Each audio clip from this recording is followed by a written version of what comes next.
Bienvenidos otro episodio más a la Brújula Biológica, el canal de YouTube que va siguiendo la asignatura de Biología de segundo de bachillerato. Como estamos en una exuberante primavera, os he traído aquí la fotografía de un peral en flor. Tenéis el árbol con toda su magnificencia y después los detalles de los pétalos, los sépalos, los estambres y las nuces. Hoy seguiremos con el bloque B dedicado a la genética molecular y concretamente a la expresión génica, la transcripción, la traducción y el código genético. Sin más dilación, comenzamos.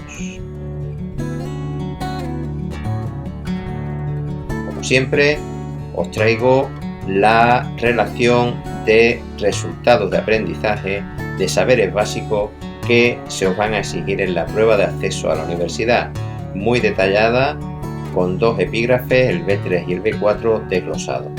Y también lo que aparece en el boletín oficial en la orden de 30 de mayo para segundo de bachillerato, que viene a ser lo mismo, pero mucho más conciso.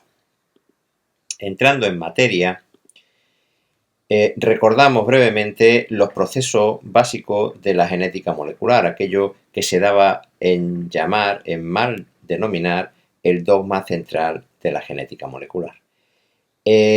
Teníamos la replicación del ADN, que ya hemos estudiado en el vídeo anterior, el proceso de transcripción, que es el paso desde ADN a ARN, la transcripción inversa, que es desde ARN a ADN, y el paso del lenguaje de los nucleótidos al lenguaje de los aminoácidos, lo que llamamos la traducción. En él intervienen el ARN transferente y el ARN ribosómico, evidentemente sobre el ARN mensajero, fruto de la transcripción. También hay procesos en virus de replicación de ARN. Dicho esto, el ejemplo sería el que tenéis ahí, de una cadena de ADN determinada. Podemos sacar por transcripción una de ARN mensajero y de esta, mirando el código genético, sacar una sucesión de aminoácidos que nos dé una cadena polipeptídica y una proteína. Seguro que este ejercicio lo habéis hecho en cuarto de eso y os suena bastante. Todo este proceso en general es denominado biosíntesis de proteína y contiene estos dos procesos, la transcripción y la traducción, que pasamos a estudiar en detalle. Entrando en materia, comenzamos por la transcripción. En este caso, se trata de copiar un trozo de ADN y hacer con él una cadena complementaria de ARN. A diferencia de la replicación, aquí no es todo el ADN el que se va a copiar, sino solo un trozo, algo que denominamos gen. Un trozo de ADN que va a servir para codificar una cadena polipeptídica concreta. Como el ADN tiene dos hebras, habrá que copiar solamente una de ellas, la que va en sentido 3', 5', que hace de cadena molde, precisamente para que la cadena de ARN nueva que se esté formando vaya en el sentido de copia habitual, que es el 5', 3'. Recordad que se añade el ribonucleótido al extremo 3' de la cadena. La ARN polimerasa es la enzima responsable de este proceso. Y en procariotas podemos decir que es única, hay un solo tipo de ARN polimerasa, mientras que en eucariotas nos encontramos hasta 3 tipos diferentes, la ARN polimerasa 1, la 2 y la 3. Este proceso en ambos casos va a tener 3 etapas: iniciación, elongación y terminación. Será necesario un posterior proceso de maduración del ARN para que pueda salir del núcleo adecuadamente, ir a los ribosomas y comenzar el proceso de traducción. Este proceso de maduración es el splicing y lo veremos también con posterioridad. En eucariotas esto ocurre en el núcleo, como hemos dicho, por tanto el ARN mensajero formado a partir de ese gen concreto tiene que salir del núcleo a través de los poros nucleares y viajar hasta los ribosomas. En procariotas podemos decir que la transcripción y la traducción se hacen de forma simultánea. Es decir, no se ha terminado de realizar la transcripción del gen completamente y ya empieza a traducirse en los ribosomas. La etapa de iniciación de la transcripción es muy importante, es determinante para todo el proceso, porque como hemos dicho, no se va a hacer una copia general y exacta de todo el ADN, sino de un trozo, de un gen. Entonces, ¿cómo se realiza esta selección? ¿Cómo es posible que se abra la cadena en un punto concreto y no en otro? Podía ser desastroso para la célula copiar un gen diferente o un trozo de ADN diferente del que se necesita en ese momento, porque tendríamos una proteína probablemente que no nos serviría. Entonces, el primer paso es reconocer el trozo de ADN que hay que transcribir. Y para ello, la ARN polimerasa va a reconocer una secuencia determinada de nucleótidos. Es lo que llamamos el promotor. El promotor estaría aquí señalado de color amarillo y sería una secuencia o varias secuencias de desoxirribonucleótidos que es reconocida por esta enzima para colocarse adecuadamente. Va a haber varios tipos de secuencias de longitudes variables.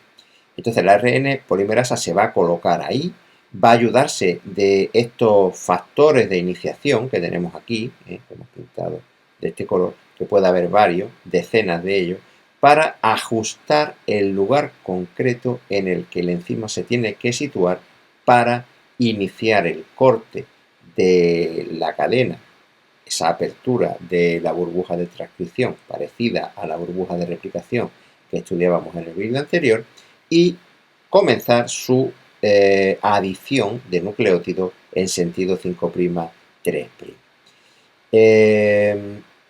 Esto es muy importante porque la ARN polimerasa podía escoger el 5', 3' hacia un sentido o hacia otro sentido. Y sin embargo, dentro de su propia característica, va a determinar que se haga en una de las dos cadenas solamente, en la que llamamos la cadena molde. La cadena molde va a ser la que va a servir para que se haga frente a ella la cadena de ARN que se esté trabajando en ese momento. Vemos que se abre una burbuja de transcripción similar a la que conocíamos del proceso de replicación. Todo eso ocurre de una forma análoga. Hay que romper puentes de hidrógeno, hay que estabilizar las dos cadenas una vez que se han desenrollado y, lo que es más importante, hay que situar exactamente la ARN polimerasa en el inicio del mensaje genético que tenemos que copiar. Va a haber, como hemos dicho anteriormente, hasta 3 tipos distintos de ARN polimerasa y podemos decir que, por ejemplo, la polimerasa 1 va a intervenir en la formación del ARN ribosómico, la polimerasa 2 va a formar el ARN mensajero a partir de un ARN heterogéneo nuclear que hablaremos a continuación, y la ARN polimerasa 3 sintetizará los ARN transferentes y también algunos tipos de ARN ribosómicos más pequeños. Cabe destacar que esta enzima, el ARN polimerasa, no tiene actividad exonucleasa, como si tenía la ADN polimerasa. Recordemos que esta actividad era correctora, además de ser capaz de seleccionar la base, el desoxirribonucleótido complementario con la base complementaria adecuada, también era capaz con posterioridad de repasar la cadena que se había formado, detectar errores y sustituirlo adecuadamente. Esto no ocurre con la ARN polimerasa y tiene sentido porque en el caso de la replicación lo que estábamos haciendo era una copia exacta del material genético para los descendientes y aquí sencillamente es la elaboración de un ARN mensajero para hacer una proteína. Si hay un error, normalmente eso no va a tener una trascendencia a futuro con demasiada importancia y además se está haciendo continuamente copia de ese gen. Por otra parte, la etapa de elongación ya va a ser como un coser y cantar. Una vez que hemos colocado la ARN polimerasa en su sitio con la intervención del promotor y de los factores de iniciación, ahora va a consistir sencillamente en seleccionar el ribonucleótido complementario que vaya siendo necesario. Como hemos dicho, pues será de una adenina un uracilo, de una timina una adenina, de una citosina una guanina y de una guanina una citosina. Ir colocando y haciendo el enlace correspondiente en el extremo 3' de la cadena que se está formando y seguir hasta que se llegue al final del mensaje. Una vez que se han transcrito ya al menos 30 ribonucleótidos, se va a fabricar una caperuza de 7-metilguanosin trifosfato en el extremo 5'. Veamos sencillamente la caperuza protectora para el ARN mensajero que tiene que salir del núcleo a través de los poros nucleares. ¿Y por qué es necesaria esta caperuza? Pues porque en la célula, con la evolución, han ido surgiendo enzimas nucleasas para defenderse de alguna manera de los virus que pueden entrar en las células. Los virus pues entran en su material genético, ya sea ADN o ARN. Entonces la célula dispone de estos enzimas que los destruyen. E igual que destruyen este material, pueden destruir cualquier ARN que vaya sin protección por el citoplasma. Entonces la caperuza va a servir al ARN para poder sobrevivir al menos hasta llegar al ribosoma. Aquí tenéis el transcrito que se llama así, el ARN que surge en bruto de la transcripción del ARN polimerasa, y cómo una vez elaborado este transcrito se le fabrica esta caperuza en el extremo 5'. Y en el extremo 3', también para cuestiones de circulación por el interior de la célula, tenemos una cola de poli-A, es decir, aquí hay pues un número elevado del ribonucleótido adenina.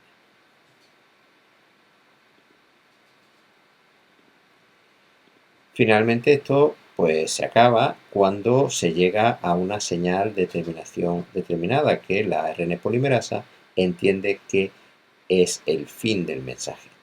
Eso pues va a depender de si estamos en una célula procariota o en una célula eucariota. En las primeras, las secuencias de terminación son palíndromos, es decir, son secuencias que empiezan y terminan de la misma manera. Como por ejemplo, un palíndromo sería dábale arroz a la zorra el abad. Si escribí esa frase se puede leer igual de izquierda a derecha que de derecha a izquierda. Sería un mensaje capicúa, por decirlo de una manera más conocida, ¿no? Entonces, este mensaje palindrómico se copia como tal por la ARN polimerasa, se forma un bucle con la autocomplementariedad de base y ese es el final de la copia para la ARN polimerasa. Sin embargo, en los eucariotas la secuencia de final la vamos a tener en una señal de poliadenilación que tenéis ahí, AAU, AAA, y entonces ahí se termina de formar la cadena de ARN correspondiente al gen, lo que no quiere decir que no se siga produciendo ARN, se va a seguir a partir de esa señal la síntesis de ARN, pero esa cadena ya no va a tener la caperuza protectora en el extremo 5' que hablábamos, por lo tanto se va a degradar una vez que se separe de la cadena de ADN. A partir de aquí, una vez que ya tenemos la terminación, se añade esa cola de poliadenina con la enzima poli-A polimerasa, pues al menos de 150 a 200 nucleótidos de adenina que van a formar esa cola y que le va a servir para poder salir del núcleo hacia el citoplasma. Una vez que ya se han reconocido esas señales por la ARN polimerasa que hemos dicho, pues el transcrito de ARN se separa de la burbuja de transcripción y la cadena de ADN se cierra y vuelve a su estado original.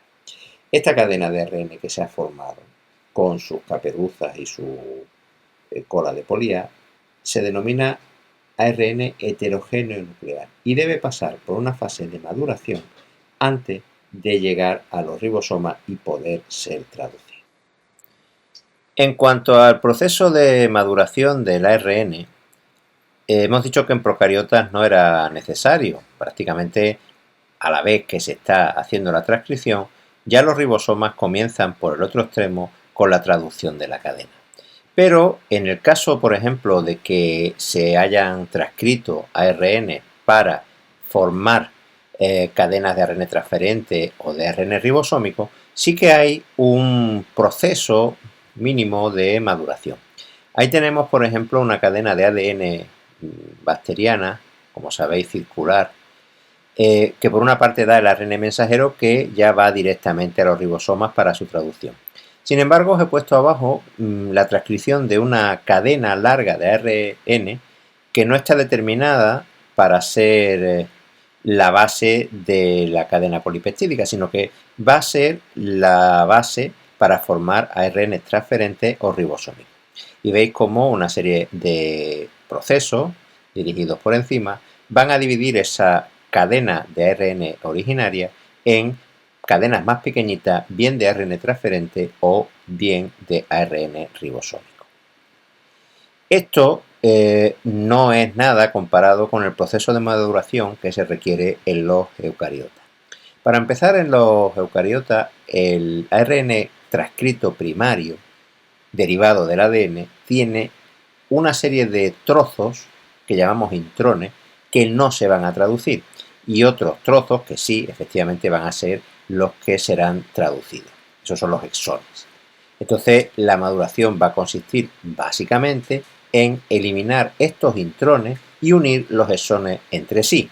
El procedimiento se llama splicing, viene del inglés, y requiere la intervención de todo un complejo enzimático que se llama espliceosoma.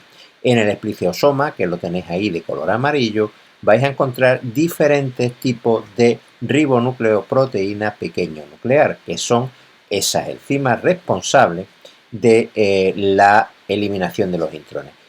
Se llama ribonucleoproteína, lo que hace pensar que es una ribocima, es decir, una enzima que en parte o en casi su totalidad está hecha de ARN. Bien, la ribonucleoproteína pequeña nuclear lo que va a hacer va a ser aparear algunas de sus bases con los intrones, de manera que los va a hacer una especie de bucle, acercando entre sí los extremos de los exones.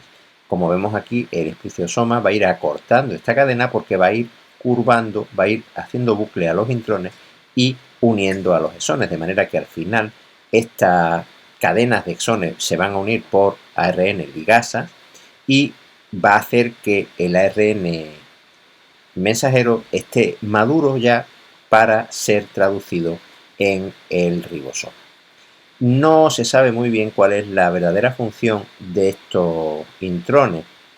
Parece que son secuencias reguladoras de la expresión génica y que incluso intervienen en el espliciosoma para dar diferentes tipos de ARN para ser traducido y originar diferentes tipos de cadenas polipeptídicas según la necesidad de la célula. Pero como digo, es algo que todavía está en pleno estudio, en pleno desarrollo. Llegamos al código genético. Este no es más que un diccionario donde el lenguaje de los nucleótidos se traduce al lenguaje de los aminoácidos. Si en el ADN y en el ARN la secuencia de nucleótidos conforman un mensaje determinado, una información concreta, esa información en las proteínas se va a traducir en la secuencia de aminoácidos.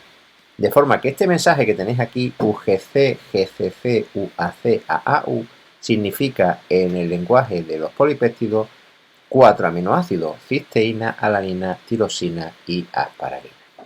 Bien, esto costó mucho trabajo determinarlo, Fueron años de experiencia en las que intervino un español, uno de los 2 premios Nobel de medicina que tenemos, Severo Ochoa. Sin los estudios de este científico en este campo de la genética molecular, el descubrimiento final de este diccionario que llamamos código genético hubiera sido mucho más difícil. Bien, ¿en qué consiste el diccionario? ¿Cómo se estructura su funcionamiento? Pues bueno, relaciona tripletes de base, los tenéis aquí, UUU, CCU, CAC, con aminoácidos. Estos tripletes se llaman codones y son tripletes del ARN mensajero que acabamos de estudiar en la transcripción.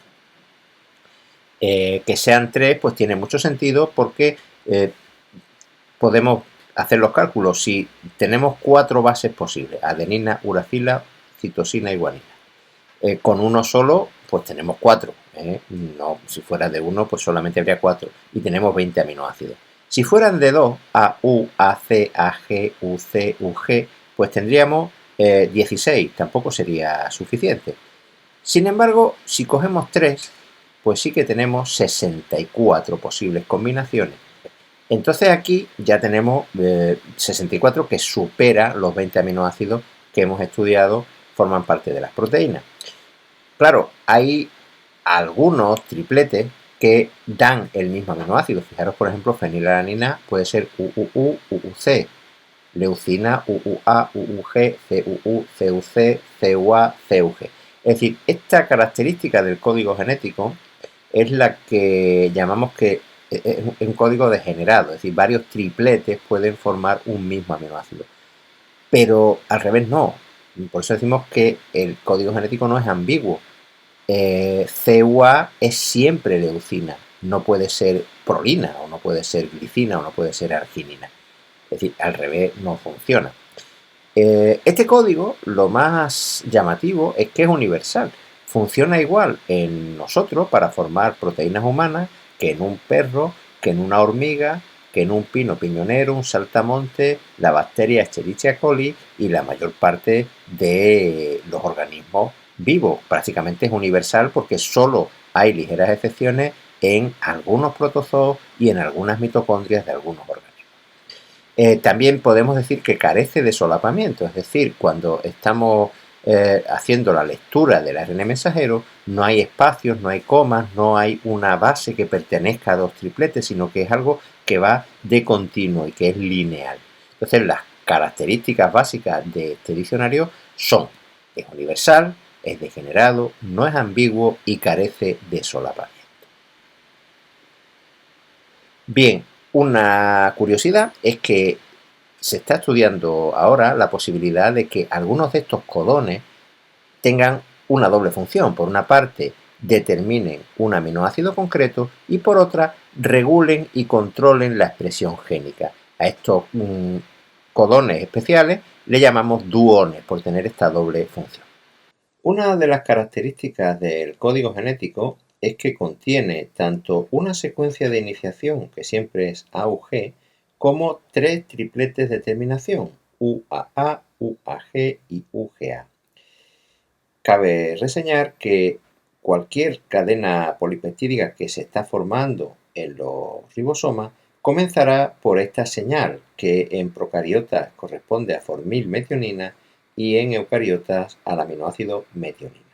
No quiere decir que todas las proteínas comiencen después por este aminoácido, se podrá quitar, pero la señal de inicio de la traducción siempre será AUG. Sin embargo, podrá haber hasta 3 señales distintas de terminación que indicarán a la ARN polimerasa que ya no hay un triplete correspondiente con ella y que por tanto se termina el proceso de traducción y hay que comenzar la separación del complejo de iniciación que formamos al principio. El segundo proceso dentro de la biosíntesis de proteínas es el que llamamos traducción. Este ocurre en los ribosomas, por lo tanto en el citoplasma y no en el núcleo, como había pasado con la transcripción. Consiste en ir uniendo aminoácidos para formar la cadena polipeptídica, pero siguiendo la secuencia que está indicada en el ARN mensajero que hemos sacado de la transcripción. y que mediante el código genético vamos a traducir a un lenguaje de aminoácidos. La secuencia de nucleótidos se va a transformar en una secuencia de aminoácidos, lo que va a hacer que la proteína sea específica. Recordemos que en la estructura primaria de las proteínas precisamente es donde radicaba todas las características que iban a tener después tanto la estructura secundaria como la terciaria o la cuaternaria si la tuviera. ¿Qué se necesita para la traducción? Pues en principio una cadena de ARN mensajero obtenida de la transcripción, los ARN transferentes correspondientes a los 20 aminoácidos, de esto hablaremos ahora, una serie de enzimas específicos de este proceso y energía en forma de ATP y también de GTP, como vamos a ver. Previo a este proceso de traducción vamos a tener una fase de activación de los aminoácidos que para entrar en el ribosoma van a ir transportados por un ARN transferente específico, que va a depender del triplete que tenga en uno de sus bucles, lo que llamamos el anticodón.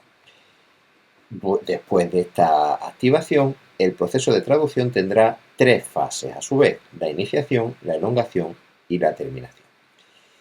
Hay que saber que el ribosoma por dentro está configurado a base de ARN ribosómico y de proteínas y que tiene como 3 huecos especiales que en el sentido 3', 5' de la cadena de ARN mensajero son el sitio E, el sitio P y el sitio A. Aquí tenemos la cadena de ARN mensajero, tendríamos la subunidad mayor, la subunidad menor del ribosoma y tanto en una como en otra esos 3 espacios que van a jugar un papel muy importante en la traducción. La fase de activación de los aminoácidos es muy importante porque los aminoácidos, como hemos dicho, van a ser transportados por su ARN transferente correspondiente. El ARN transferente va a tener una base en esta parte de aquí, de este bucle, va a haber un triplete que va a ser complementario del ARN mensajero. O sea, si en el ARN mensajero, por ejemplo, tenemos CGA, pues aquí será GCU. Bien, CGU corresponde a un aminoácido, que es el CGU sería el complementario de GCA, pues según el código genético, el aminoácido que corresponda a ese triplete de codón será el que vaya subido en este extremo del ARN transferente. Entonces, esto en principio no está unido, es decir, por un lado está el ARN transferente y por otro lado está el aminoácido.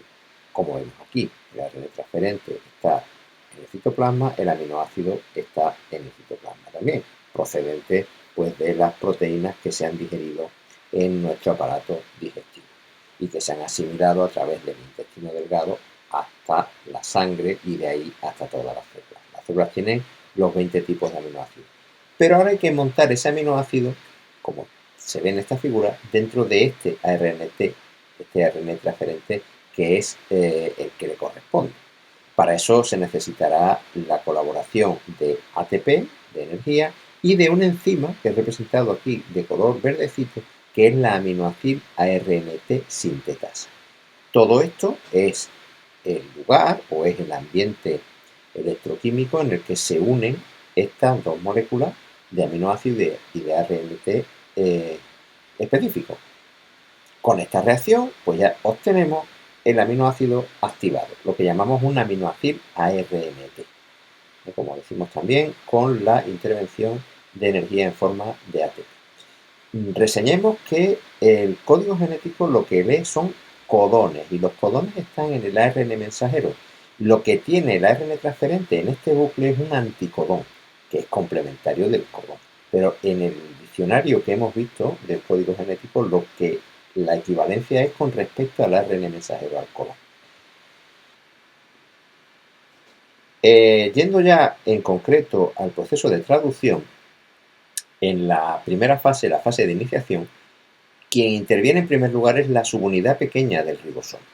Aquí la tenemos, esta es la subunidad pequeña, donde se va a enganchar el ARN mensajero que he pintado aquí de rojo, y sobre el lugar central, el lugar que tenemos aquí, se va a colocar el primer ARN transferente complementario del primer triplete de ARN mensajero, que como hemos dicho es siempre AUG.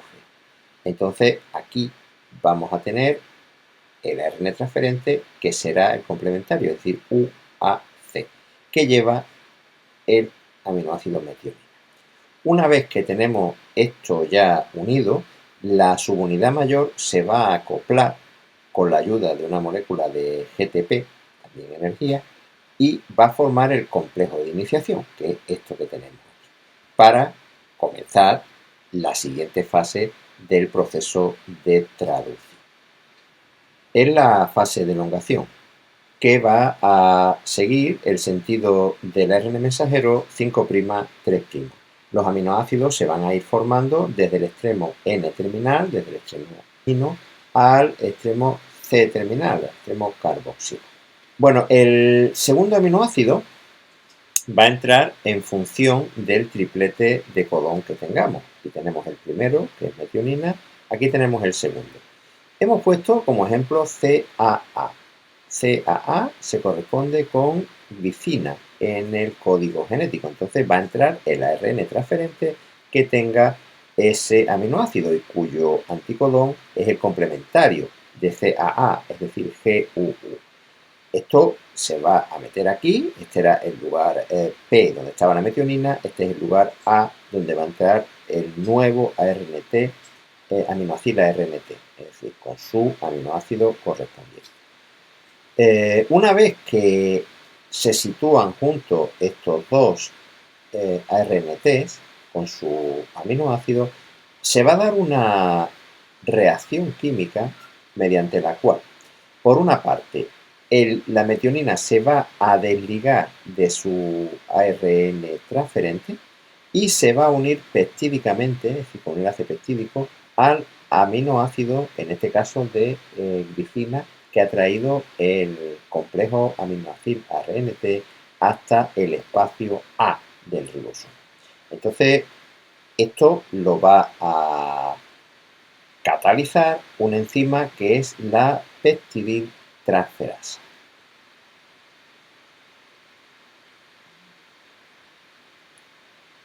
Por lo tanto, repetimos, se deshace el enlace del complejo aminoácido ARNT de la metionina, del primero, y se establece un enlace nuevo entre los dos aminoácidos, la metionina y el segundo que acaba de traer el otro aminoácido ARNT.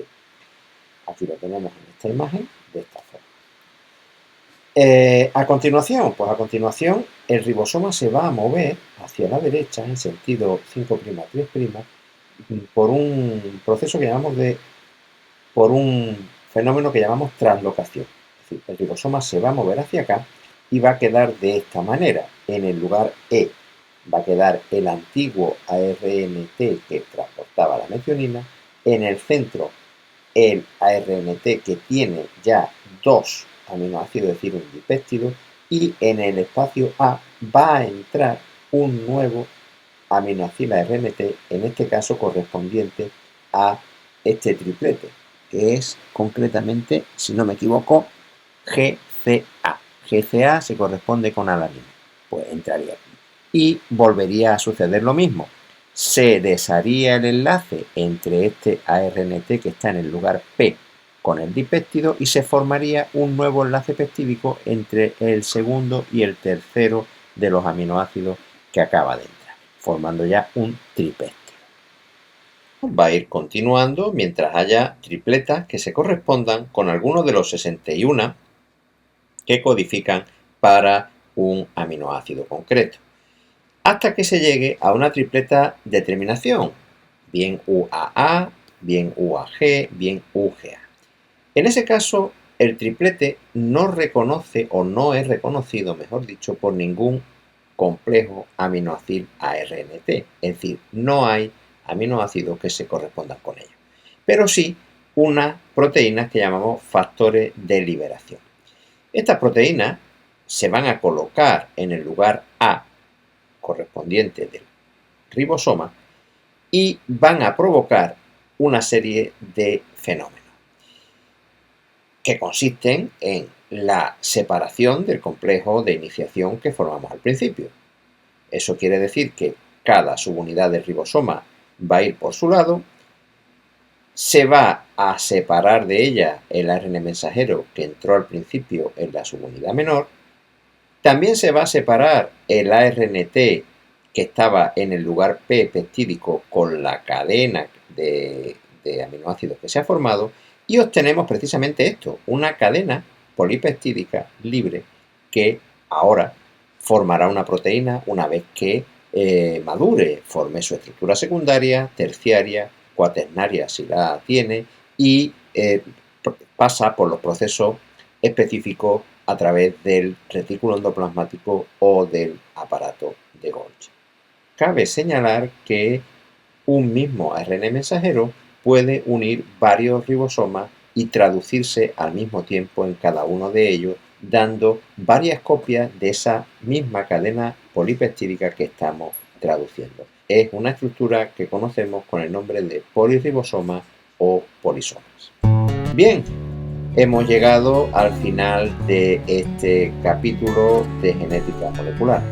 Espero que os haya gustado y sobre todo que os sirva para vuestro conocimiento de la biología y los exámenes que tenéis que hacer tanto en la asignatura como luego en la prueba de acceso a la universidad. Comenzamos este vídeo con una fotografía de un peral en flor y lo terminamos con otro árbol quizá menos llamativo, pero que si nos acercamos a él veremos que contiene un tipo de flor y de fruto bastante extraño y bastante llamativo. Se trata del moral blanco, del Morus alba. Ahí tenéis un individuo que está echando sus flores y convirtiéndolas en fruto a medida que pasa la primavera. No olvidéis suscribiros a este canal si aún no lo habéis hecho, porque de esa manera, dándole a la campanita, obtendréis puntualmente cada una de las nuevas entregas que vayan saliendo.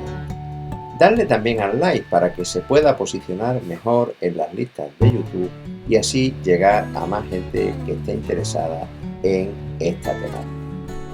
Ante todo, en esta primavera y siempre, nunca os olvidéis de ser felices. Os espero en la próxima. Hasta entonces.